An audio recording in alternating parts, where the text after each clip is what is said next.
Pastor Moisés, voltando a falar aqui sobre apostasia. Todos nós que estamos aí nessa jornada de fé, então, dentro do que foi falado, corremos o risco, então, também de nos apostatarmos da fé. O que fazer? Qual o caminho daqui para frente a gente deve trilhar? As decisões que a gente deve tomar para não ser contaminado com essa apostasia que está vindo de forma ferrenha, contaminando tantas pessoas? Primeiro, nunca negociar a verdade. Nunca colocar a verdade como algo que pode ser transitório, passageiro ou mudado. Correto? Um segundo fator importante, não retire os marcos que foram colocados pelos antigos. Nós tivemos pais na fé. Nós não nascemos de nós mesmos. Alguém nos trouxe até aqui. Alguém nos gerou. E quem me gerou na verdade. Então eu não posso agora acreditar numa nova verdade. Olha, eu admiro muito pessoas. Tem pessoas na igreja analfabetas, semi-analfabetas, que nunca, tendo um conhecimento muito pequeno, nunca se apostatarão da fé. Nunca. E eu conheço pessoas extremamente inteligentes, absurdamente inteligentes, que estão a um passo da apostasia. Porque tem pessoas que a verdade de Deus para ele é absoluta. E tem pessoas que a verdade de Deus para eles é relativa. Quando a verdade de Deus para você se torna relativa, ela pode ser relativizada, você está a um passo de se apostatar da fé. As verdades de Deus são absolutas. Com Deus é 8 ou 80, meu irmão. Com Deus não tem meio termo. Evangelho é evangelho e acabou. Verdade é verdade e acabou. Não tem como negociar, não tem como dar um jeito, não tem como mudar.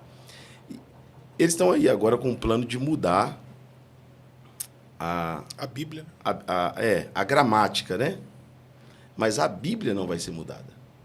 Eles podem mexer na página, nas letras, mas a Bíblia nunca vai ser mudada. Alterar algumas palavras, não, passará os céus, passará a terra, mas as palavras de Deus não vai passar. Acabou. Agora, tem coisas que eu não entendo. Tem gente tão inteligente, que às vezes eu vejo participando, não vou chamar nem de igreja, mas de algumas organizações heréticas mesmo, algumas seitas. Eu falo, pô, esse cara é tão inteligente, por que não se desperta para a verdade de Deus? Como é que eles têm a capacidade... Será que os caras são tão persuasivos assim, a tal ponto de convencer os mais intelectuais possíveis para participar de suas seitas? Posso dar um exemplo bíblico? Sim, claro. Vou te dar um exemplo bíblico, pastor Eliezer. O filho pródigo, tudo indica que ele era extremamente mais inteligente que o irmão mais velho. Apesar do irmão mais velho ter alguns problemas, o irmão mais velho nunca conseguiu ser um bom irmão, mas sempre foi um bom filho. O próprio pai diz, você sempre está comigo, você nunca me deixou. O filho pródigo era extremamente inteligente porque ele conhecia seus direitos, a parte da fazenda que era dele. Então, na parábola, ele era sabido, ele era muito inteligente. Agora, como alguém tão inteligente entra numa catástrofe, numa derrota de vida que ele entrou? Porque há uma diferença muito grande da inteligência para a sabedoria. O que eu percebo é que na nossa geração existe mais pessoas inteligentes do que sábias. Porque a inteligência é humana, mas a sabedoria é divina. A inteligência é da terra, mas a sabedoria é de Deus. A inteligência é QI, é aqui. Você pode aprimorar e melhorar. A sabedoria, Tiago diz que quem não tem, peça a Deus, que Deus dá gratuitamente. O filho pródigo, ele conhecia seus direitos e ele pediu a herança para o pai e o pai entregou para ele, não entregou? Sim. Por que entregou? Porque era dele. Mas até então, quem administrava? O pai. Quem cuidava? O pai. Quem protegia? O pai. Estava na mão de quem? Do pai. O problema da geração super inteligente é que eles vão na mão do pai e diz para o pai assim, passa o governo para a gente. Eu quero administrar, eu não quero o que é meu sendo administrado por ti. Então as pessoas estão tentando tirar Deus da frente. As pessoas estão tentando calar a voz do Espírito. As pessoas estão dizendo, pode deixar que aqui eu mesmo falo, eu sei falar. E essa geração dos super inteligentes é a geração herética. Eu tenho uma certa discussão com alguns amigos, você está errado, Leopoldino. Eu digo, irmão, eu estou errado, então me explica por que a geração dos leigos, nossos pais, funcionou mais do que a nossa. Me explica com provas. Por que a geração dos leigos tinha mais salvação, mais batismo, mais cura divina, mais operação de milagres? Se eles sabiam menos, por que funcionava mais? E se nós sabemos mais, por que funciona menos? Se eles sabiam menos, por que tinha menos heresia? Ah, mas aí alguém vai tocar na questão de uso e costume, meu amigo. Dogma é uma coisa, base do evangelho é outra. A geração passada não faltou, não errou pregando a base do evangelho. Pregaram por décadas que Cristo salva, Cristo cura, Cristo batiza com o Espírito Santo e levará para o céu. Era a mensagem base do evangelho. A simplicidade do evangelho nunca erra. Quem complicou o evangelho foi essa geração de gente maluca aí, que cada dia cria uma doutrina, cada dia cria uma vertente teológica. A geração dos nossos pais passados, os pastores passados, foi a geração mais temente, foi a geração mais constante, foi a geração onde as pessoas tiveram mais experiência com Deus, e eu não consigo entender por que a geração que sabe mais é a geração mais perdida. Se nós sabemos mais, nós não deveríamos estar na frente deles? Não, nós estamos atrás. Nós estamos regredindo. E eu peguei o finalzinho da geração mais simples, com muita unção, semi-analfabeto, mas com muita unção, com muita graça. Eu me converti na sala da casa da minha avó. Acredito. E sabe a impressão que eu tenho, pastor Eliezer? Nada contra.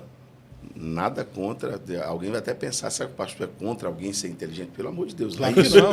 Não é nada disso. É só uma exemplificação. É só uma exemplificação. Inteligência... Mas a impressão que eu tenho é que quem sabe demais depende menos.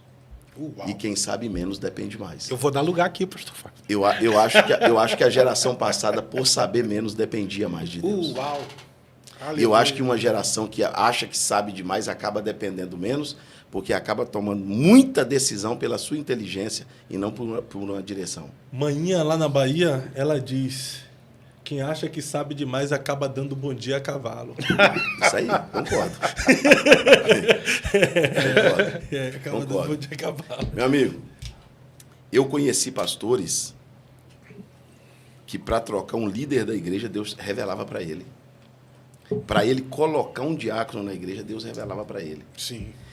Por que a liderança passada errou muito menos nessa questão? Porque tudo era feito debaixo de muito temor, de muita reverência, de muita oração. O inteligente, você acha que ele acredita que precisa orar muito para resolver alguma coisa? Não. Eu comparo o inteligente da nossa geração, o inteligente certo, Sim. como uma pessoa que tem carta de motorista.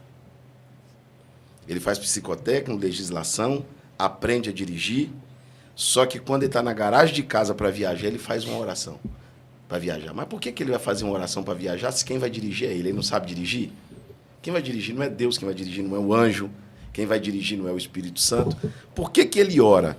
Ele ora porque, mesmo sendo inteligente, ele não perdeu a dependência. Mas aí está a verdadeira inteligência. Então é né? isso que nós precisamos fazer.